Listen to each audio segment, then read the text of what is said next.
BJP ಸರ್ಕಾರದ ವಿರುದ್ಧ ಕಾಂಗ್ರೆಸ್ ಶಾಸಕ ಪುಟ್ಟರಂಗ ಶೆಟ್ಟಿ ವಾಗ್ದಾಳಿಯನ್ನು ನಡೆಸಿದ್ದಾರೆ. ಚಾಮರಾಜನಗರದಲ್ಲಿ ಮಾತನಾಡಿದಂತ ಅವರು ಬಿಜೆಪಿ ಗೊಂದಲದ ಗೂಡಾಗಿದ್ದು ಭ್ರಷ್ಟಾಚಾರದಲ್ಲಿ ಮುಳುಗಿದೆ.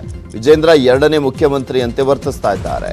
ವಿಶ್ವನಾಥ್ ಬುದ್ಧಿವಂತರು, ಅವರು ಆರೋಪ ಮಾಡಿರುವಂತದ್ದು ಸತ್ಯವಾಗಿದೆ. ಈಗ ಅವರು ಪರವಾಗಿ ಬ್ಯಾಟಿಂಗು, ಯಾಕೆಂದ್ರೆ ಸರ್ಕಾರದ ವಿರುದ್ಧವಾಗಿದ್ದಾರಲ್ಲ ಅಂತ. ರಾಜ್ಯದಲ್ಲಿ ರಾಷ್ಟ್ರಪತಿ ಆಳ್ವಿಕೆ ತರುವಂತದ್ದು ಸೂಕ್ತ ಅಂತ ಹೇಳಿದ್ದಾರೆ. ಒಂದು ಗೊಂದಲದ ಗೂಡಾಗಿದೆ, ಎಲ್ಲಕ್ಕಿಂತ ಹೆಚ್ಚಾಗಿ ಭ್ರಷ್ಟಾಚಾರದಲ್ಲಿ ಮುಳುಗೋಗಿದೆ. ಇವತ್ತು ಬಹುಶಃ ವಿಜಯೇಂದ್ರನ ಬಗ್ಗೆ ಇವತ್ತೇನು ಹೊಸ್ತಾಗಿ ಹೇಳ್ತಾ ಇಲ್ಲ. ಇನ್ನೇನಾದ್ರು 2-3-4 ತಿಂಗಳಿಂದಾನೇ ಅವನೊಬ್ಬ ಭ್ರಷ್ಟಾಚಾರ ಮಾಡ್ತಾ ಇದ್ದಾನೆ. ಅವನು ಎರಡನೇ ಮುಖ್ಯಮಂತ್ರಿ, ಯಡಿಯೂರಪ್ಪಲ್ಲ ಮುಖ್ಯಮಂತ್ರಿ, ವಿಜಯೇಂದ್ರನೇ ಮುಖ್ಯಮಂತ್ರಿ ಅನ್ನೋ ಮಟ್ಟಿಗೆ ನಡ್ಕೊತಾ ಇದ್ದಾನೆ ಅಂತ ಅವರ ಶಾಸಕರುಗಳು, ಅವರ ಮಂತ್ರಿಗಳೇ ಹೇಳ್ತಾ ಇರ್ತಕ್ಕಂಥ ಮಾತುಗಳು. ವಿಶ್ವನಾಥ್ ಅವರೊಬ್ಬ ಅತ್ಯಂತ ಬುದ್ಧಿವಂತರು, ಅವ್ರಿಗೆ ಇದೆಲ್ಲ ಗೊತ್ತಿರೋ ಹೊತ್ತಿಗೆ ಹೇಳ್ತಾ ಇರೋದು. ಹಾಗಾಗಿ ಆದಷ್ಟು ಬೇಗನೆ ಇವರು ಡಿಸಾಲ್ವ್ ಮಾಡಿ ತರೋದು, ರಾಷ್ಟ್ರಪತಿ ಅವರ ತರೋದು. ಸಿಎಂ ಬಿಎಸ್ವೈ ಸ್ವಪಕ್ಷದ ಭಿನ್ನಮತದ ನಡುವೆನೇ ಕೊರೋನಾ ಅನ್ಲಾಕ್ ಚಿಂತೆ ಸಹಜವಾಗಿರುವಂತದ್ದು. ಇಂದು ಎರಡನೇ ಹಂತದ ಅನ್ಲಾಕ್ ಬಗ್ಗೆ ಸಿಎಂ ಬಿಎಸ್ವೈ ಸಭೆಯನ್ನು ನಡೆಸಲಿದ್ದಾರೆ. ಹಿರಿಯ ಸಚಿವರು, ಅಧಿಕಾರಿಗಳ ಜೊತೆ ಸಿಎಂ ಬಿಎಸ್ವೈ ಸಭೆಯನ್ನು ನಡೆಸಲಿದ್ದಾರೆ. ಎರಡನೇ ಹಂತದಲ್ಲಿ ಹಲವು ಕ್ಷೇತ್ರಗಳಿಗೆ ವಿನಾಯಿತಿ ನೀಡುವಂತ ಸಾಧ್ಯತೆ ಇದೆ. ಇದೀಗ ಲಾಕ್ ಇರುವಂತಹ 11 ಜಿಲ್ಲೆಗಳಲ್ಲಿ ಸಡಿಲಿಕೆ ಸಾಧ್ಯತೆ ಇದೆ. ಅನ್ಲಾಕ್ ಆಗಿರುವಂತಹ 20 ಜಿಲ್ಲೆಗಳಲ್ಲಿ ಇನ್ನಷ್ಟು ಸಡಿಲಿಕೆ ಸಾಧ್ಯತೆ ಇದೆ. ಇವಾಗ ಟೆಕ್ನಿಕಲ್ ಅಡ್ವೈಸರಿ ಕಮಿಟಿ ಮಾಲ್ಗಳನ್ನ ಮತ್ತೆ ರೆಸ್ಟೋರೆಂಟ್ ಒಟ್ಟಾಗಿ ಸೇರಿ ಪರಿಸ್ಥಿತಿ ಸುಧಾರಣೆ ಆಗ್ತಾ ಇದೆ. ಮುಂದೆ 3ನೇ ಅಲೆನೂ ಆಗುವಂತ ಸಂಭವ ಇದೆ. ಇದರ ಬಗ್ಗೆನೂ ಕೆಲವು ರಿಲ್ಯಾಕ್ಸೇಷನ್ ಕೊಡಬೇಕಾಗುತ್ತೆ. ಮೀಟಿಂಗ್ ಅಲ್ಲಿ ಚರ್ಚೆ ಮಾಡಿ ಒಂದು ತೀರ್ಮಾನ ತಗೊಂಡು. ಕೊರೋನಾ ಕಟ್ಟಿ ಹಾಕಲಿಕ್ಕೆ ರಾಜ್ಯ ಸರ್ಕಾರ ವೀಕೆಂಡ್ ಕರ್ಫ್ಯೂ ಅನ್ನು ಜಾರಿಗೊಳಿಸಿದೆ. ನಿನ್ನೆ ರಾತ್ರಿ 7 ಗಂಟೆಯಿಂದಲೇ ವೀಕೆಂಡ್ ಕರ್ಫ್ಯೂ ಆರಂಭವಾಗಿದ್ದು ಸೋಮವಾರ ಬೆಳಗ್ಗೆ 5 ಗಂಟೆವರೆಗೂ ಜಾರಿಯಲ್ಲಿರ್ತದೆ. 2 ದಿನ ಬೆಂಗಳೂರು ಸೇರಿದಂತೆ ಇಡೀ ಕರುನಾಡು ಲಾಕ್ ಆಗಿರುತ್ತೆ. ಈ ವೇಳೆಯಲ್ಲಿ ಅನಗತ್ಯ ಸಂಚಾರಕ್ಕೆ ಅವಕಾಶ ಇರೋದಿಲ್ಲ. ಬೆಳಗ್ಗೆ 6ರಿಂದ ಮಧ್ಯಾಹ್ನ 2 ಗಂಟೆಯವರೆಗೂ ಅಗತ್ಯ ವಸ್ತುಗಳ ಖರೀದಿಗೆ ಅವಕಾಶವನ್ನು ನೀಡಲಾಗಿದೆ. ವೀಕೆಂಡ್ ಕರ್ಫ್ಯೂ ಜೊತೆಗೆ ನೈಟ್ ಕರ್ಫ್ಯೂ ಸಹ ಜಾರಿಯಲ್ಲಿರಲಿದೆ. ಈ ವೇಳೆ 144 ಸೆಕ್ಷನ್ ಜಾರಿಯಲ್ಲಿರಲಿದ್ದು ಅನಗತ್ಯ ಓಡಾಟಕ್ಕೆ ಫುಲ್ ಬ್ರೇಕ್ ಹಾಕಲಾಗಿದೆ. ಸರ್ಕಾರದ ನಿರ್ದೇಶನದಂತೆ ಕೆಲವು ಚಟುವಟಿಕೆಗಳನ್ನು ಮಾತ್ರ ಈ ಅನ್ಲಾಕ್ ಪ್ರಕ್ರಿಯೆಯಲ್ಲಿ ಸೋಮವಾರದಿಂದ ಶುಕ್ರವಾರ ತನಕ ಬಿಡಿಸಲಾಗಿತ್ತು. ವೀಕೆಂಡ್ ಮಟ್ಟದಲ್ಲಿ ಪುನಃ ಈ ಥರದ ಒಂದು ಕರ್ಫ್ಯೂ ಹಿಂದೆ ಯಾವ ರೀತಿಯಲ್ಲಿ ಹೊರಡಿಸಲಾಗಿತ್ತು ಅದೇ ರೀತಿಯಲ್ಲಿ ಕರ್ಫ್ಯೂ ಅನ್ನು ಈಗ ಜಾರಿಗೆ ತರಲಾಗುವುದು. ಕೆಲಸ ನಿಮಿತ್ತ ಹೋಗ್ತಾ ಇದ್ದೀರಿ ಅಥವಾ ಬೇರೆ ಉದ್ದೇಶಕ್ಕಾಗಿ ಹೋಗ್ತಾ ಇದ್ದೀರಿ, ಅದನ್ನು ಕೂಡ ಒಂದು ಕಡಿವಾಣ ಹಾಕಬೇಕಾಗುತ್ತೆ. 2ನೇ ಅಲೆ ಹೋಗ್ತಾ ಇದೆ, ಕೆಲವರು ಹೇಳ್ತಾರೆ 3ನೇ ಅಲೆ ಬರುತ್ತೆ ಅಂತ ಹೇಳ್ತಾರೆ. ಯಾವಾಗ ನಾವು ಅನ್ಸೇಫ್ ಆಗಿರ್ತೀವಿ, ಮಾಸ್ಕ್ ಬಳಕೆ ಮಾಡೋದಿಲ್ಲ, ಯಾವುದೇ ಸಭೆ ಸಮಾರಂಭಕ್ಕೆ ದೇವಾಲಯಗಳಲ್ಲಿ ಎಲ್ಲೆಲ್ಲೂ ನಾವು ಹೋಗ್ತೀವಿ, ಆವಾಗ ಈ ವೈರಸ್ ಅನ್ನು ಹರಡ್ತಕ್ಕಂಥದ್ದು ಇನ್ನೂ ಜಾಸ್ತಿ ಆಗ್ತದೆ. ಸದ್ಯ ರಾಜ್ಯದಲ್ಲಿ ಕೊರೋನಾ ಪ್ರಕರಣಗಳ ಸಂಖ್ಯೆಯಲ್ಲಿ ಇಳಿಕೆ ಆಗ್ತಾ ಇದೆ. ಹೀಗಾಗಿ ಜೂನ್ 14ರಿಂದ ಬೆಂಗಳೂರು ಸೇರಿದಂತೆ 20 ಜಿಲ್ಲೆಗಳಲ್ಲಿ ಮೊದಲನೇ ಹಂತದ ಅನ್ಲಾಕ್ ಜಾರಿಗೊಳಿಸಲಾಗಿತ್ತು. ಕೆಲವು ಕ್ಷೇತ್ರಗಳಿಗೆ ವಿನಾಯಿತಿಯನ್ನು ನೀಡಲಾಗಿದೆ. ಜೂನ್ 21ರಿಂದ 2ನೇ ಹಂತದ ಅನ್ಲಾಕ್ ಪ್ರಕ್ರಿಯೆ ಆರಂಭವಾಗುತ್ತೆ. ಲಾಕ್ಡೌನ್ ಕಾರಣದಿಂದ ಸಂಚಾರ ಸ್ಥಗಿತಗೊಳಿಸಿದಂಥ ಬಿಎಂಟಿಸಿ ಬಸ್ಗಳು ಜೂನ್ 21ರಿಂದ ಸಂಚಾರವನ್ನ ಆರಂಭಿಸಲಿವೆ ಅಂತ ಹೇಳಲಾಗ್ತಾ ಇದೆ. ನಾಳೆ ಹಾಗೂ ನಾಡಿದ್ದು ಬಸ್ ಸಿಬ್ಬಂದಿಗೆ ಕೊರೋನಾ ಟೆಸ್ಟ್ ಅನ್ನು ನಡೆಸಲಾಗುತ್ತೆ. ಕರ್ತವ್ಯಕ್ಕೆ ಹಾಜರಾಗುವ ಮುನ್ನ ನೆಗೆಟಿವ್ ರಿಪೋರ್ಟ್ ಕಡ್ಡಾಯವಾಗಿರುವಂತಹ ಹಿನ್ನೆಲೆಯಲ್ಲಿ ನಾಳೆ ಆಯಾಯ ಘಟಕಗಳಲ್ಲಿ ಟೆಸ್ಟಿಂಗ್ ಕ್ಯಾಂಪ್ ಅನ್ನ ಇರಿಸಲಾಗ್ತಾ ಇದೆ. ಹೀಗಾಗಿ ಕೊರೋನಾ ಟೆಸ್ಟ್ ಮಾಡಿಸಿಕೊಳ್ಳುವಂತೆ ಘಟಕದ ವ್ಯವಸ್ಥಾಪಕರು ಈಗಾಗಲೇ ಸೂಚನೆಯನ್ನ ಕೊಟ್ಟಿದ್ದಾರೆ. ಎಲ್ಲ ಘಟಕದಲ್ಲಿಯೂ ಕೂಡ ಟೆಸ್ಟಿಂಗ್ ಕ್ಯಾಂಪ್ ಇರುತ್ತೆ.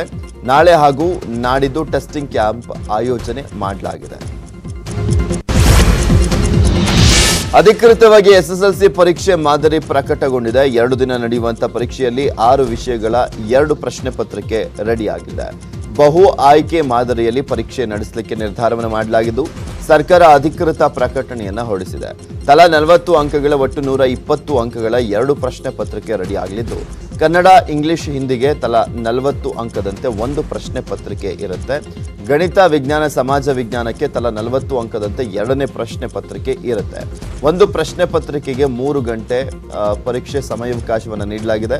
90ರಿಂದ 100 ಅಂಕ ಪಡೆದ್ರೆ ಎ+ ಶ್ರೇಣಿ, 80ರಿಂದ 89 ಅಂಕವನ್ನು ಗಳಿಸಿದ್ರೆ ಎ ಶ್ರೇಣಿ, 60ರಿಂದ 79 ಅಂಕವನ್ನು ಗಳಿಸಿದ್ರೆ ಬಿ ಶ್ರೇಣಿ, 35ರಿಂದ 59 ಅಂಕ ಗಳಿಸಿದ್ರೆ ಸಿ ಶ್ರೇಣಿ ಅಂತ ಇಲ್ಲಿ ರಿಸಲ್ಟ್ ಅನ್ನು ನೀಡಲಾಗುತ್ತೆ. ಪರೀಕ್ಷೆಯಲ್ಲಿ 1 ಕೊಠಡಿಯಲ್ಲಿ 12 ವಿದ್ಯಾರ್ಥಿಗಳು ಪರೀಕ್ಷೆಯನ್ನ ಬರೆಯಲಿದ್ದು ವಿದ್ಯಾರ್ಥಿಗಳ ನಡುವೆ 6 ಅಡಿ ಅಂತರ ಇರಲಿದೆ. ಕರ್ನಾಟಕದಲ್ಲಿ ಕೊರೋನಾ ಸೋಂಕು ಮತ್ತಷ್ಟು ಇಳಿಮುಖವಾಗ್ತಾ ಇದೆ. ರಾಜ್ಯದಲ್ಲಿ ಪಾಸಿಟಿವಿಟಿ ದರ 4.5% ಬಂದಿದೆ. ನಿನ್ನೆ 15,290 ಮಂದಿ ಕೊರೋನಾದಿಂದ ಗುಣಮುಖರಾಗಿ ಡಿಸ್ಚಾರ್ಜ್ ಆಗಿದ್ದಾರೆ. ರಾಜ್ಯದಲ್ಲಿ ನಿನ್ನೆ 5,783 ಕೊರೋನಾ ಕೇಸ್ಗಳು ಪತ್ತೆಯಾಗಿದೆ. ಈ ಮೂಲಕ ಕರ್ನಾಟಕದಲ್ಲಿ ಒಟ್ಟು ಸೋಂಕಿತರ ಸಂಖ್ಯೆ 27,96,121ಕ್ಕೆ ಏರಿಕೆ ಆಗಿದೆ. ನಿನ್ನೆ 168 ಮಂದಿ ಕೊರೋನಾದಿಂದ ಸಾವನ್ನಪ್ಪಿದ್ದು, ಇದರೊಂದಿಗೆ ಕೊರೋನಾ ಸೋಂಕಿಗೆ ರಾಜ್ಯದಲ್ಲಿ ಒಟ್ಟು 33,602 ಮಂದಿ ಮೃತಪಟ್ಟಿದ್ದಾರೆ. ಸಿಲಿಕಾನ್ ಸಿಟಿ ಬೆಂಗಳೂರು ನಗರದಲ್ಲೂ ಕೂಡ ಕೊರೋನಾ ಪ್ರಕರಣಗಳು ಇಳಿಮುಖವಾಗ್ತಾ ಇದೆ. ನಿನ್ನೆ ಬೆಂಗಳೂರಲ್ಲಿ 1,100 ಹೊಸ ಕೊರೋನಾ ಪ್ರಕರಣಗಳು ಪತ್ತೆಯಾಗಿದೆ. ನಗರದಲ್ಲಿ ಕೊರೋನಾ ಸೋಂಕಿತರ ಸಂಖ್ಯೆ ಒಟ್ಟು 12,03,063ಕ್ಕೆ ಏರಿಕೆಯಾಗಿದೆ. ಬೆಂಗಳೂರಲ್ಲಿ ನಿನ್ನೆ 39 ಮಂದಿ ಕೊರೋನಾದಿಂದ ಅಸುನೀಗಿದ್ದಾರೆ. ಬೆಂಗಳೂರಲ್ಲಿ ಕೊರೋನಾ ಸೋಂಕಿಗೆ ಒಟ್ಟು 15,410 ಮಂದಿ ಸಾವನ್ನಪ್ಪಿದ್ದಾರೆ. ನಿನ್ನೆ ಒಂದು ದಿನ ಬೆಂಗಳೂರಲ್ಲಿ 6,160 ಮಂದಿ ಗುಣಮುಖರಾಗಿ ಆಸ್ಪತ್ರೆಯಿಂದ ಡಿಸ್ಚಾರ್ಜ್ ಆಗಿದ್ದಾರೆ. ರಾಜ್ಯದಾದ್ಯಂತ ಮುಂಗಾರು ಮಳೆ ವ್ಯಾಪಕವಾಗಿ ಚುರುಕುಗೊಂಡಿದೆ. ಜೂನ್ 22ರವರೆಗೆ ಕರಾವಳಿ ಜಿಲ್ಲೆಗಳಲ್ಲಿ ಭಾರೀ ಮಳೆಯಾಗುವಂತ ಸಾಧ್ಯತೆ ಇದೆ. ಉತ್ತರ ಒಳನಾಡಿನಲ್ಲಿ 22ರವರೆಗೆ ಸಾಮಾನ್ಯ ಮಳೆಯಾಗುವಂತ ಸಾಧ್ಯತೆ ಇದೆ. ದಕ್ಷಿಣ ಕನ್ನಡ, ಶಿವಮೊಗ್ಗ, ಚಿಕ್ಕಮಗಳೂರು, ಹಾಸನ, ಉತ್ತರ ಕನ್ನಡ, ಉಡುಪಿ ಜಿಲ್ಲೆಗಳಲ್ಲಿ ಆರೆಂಜ್ ಅಲರ್ಟ್ ಅನ್ನು ಘೋಷಣೆ ಮಾಡಲಾಗಿದೆ. ಜೂನ್ 20ರಂದು ಯೆಲ್ಲೋ ಅಲರ್ಟ್ ಘೋಷಣೆ ಮಾಡಲಾಗಿದೆ. ಬೆಂಗಳೂರು ನಗರದಲ್ಲಿ ಇನ್ನೆರಡು ದಿನ ಹೆಚ್ಚಿನ ಮಳೆಯಾಗುವಂತ ಸಾಧ್ಯತೆ ಇದೆ ಅಂತ ಹವಾಮಾನ ಇಲಾಖೆ ನಿರ್ದೇಶಕ ಸಿಎಸ್ ಪಾಟೀಲ್ ಸ್ಪಷ್ಟಪಡಿಸಿದ್ದಾರೆ. ರಾಜ್ಯದೆಲ್ಲೆಡೆ ಉತ್ತಮ ಮುಂಗಾರು ಮಳೆ ಆಗ್ತಾ ಇದ್ದು, ಮಲೆನಾಡು ಕರಾವಳಿ ಭಾಗದಲ್ಲಿ ವರ್ಣ ಅಬ್ಬರಿಸ್ತಾ ಇದ್ದಾನೆ. ಇನ್ನು ವ್ಯಾಪಕ ಮಳೆ ಬಗ್ಗೆ ಮಾತನಾಡಿದಂತ ಸಿಎಂ, ಬಿತ್ತನೆ ಬೀಜ ಗೊಬ್ಬರಕ್ಕೆ ತೊಂದರೆ ಮಾಡಲ್ಲ, ಪ್ರವಾಹದ ಬಗ್ಗೆ ಮುನ್ನೆಚ್ಚರಿಕೆ ಕ್ರಮದ ಬಗ್ಗೆ ಚರ್ಚೆಯನ್ನು ಮಾಡುವುದಾಗಿ ತಿಳಿಸಿದರು.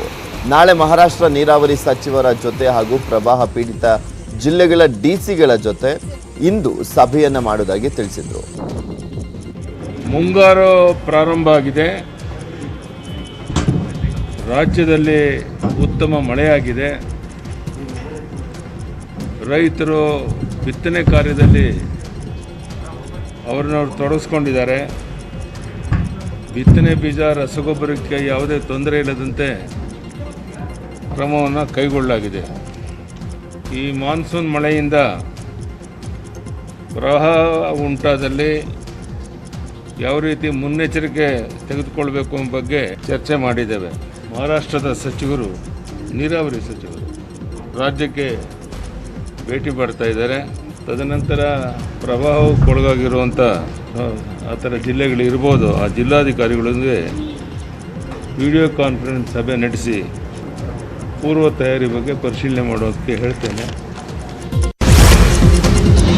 ಬೆಳಗಾವಿಯಲ್ಲಿ ಸುರಿಯುವಂತ ಧಾರಾಕಾರ ಮಳೆಗೆ ಮೊದಲ ಬಲಿಯಾಗಿದೆ. ಬೆಳಗಾವಿಯ ಮಾರ್ಕಾಂಡೇಯ ನದಿಯ ಪ್ರವಾಹದಲ್ಲಿ ಸಿಲುಕಿ ಕಾಕತಿ ಗ್ರಾಮದ ಸಿದ್ರಾಯಿ ದೊಡ್ಡರಾಮ ಸುತಗಟ್ಟಿ ಎಂಬ ರೈತ ಕೊಚ್ಚಿ ಹೋಗಿದ್ದಾನೆ.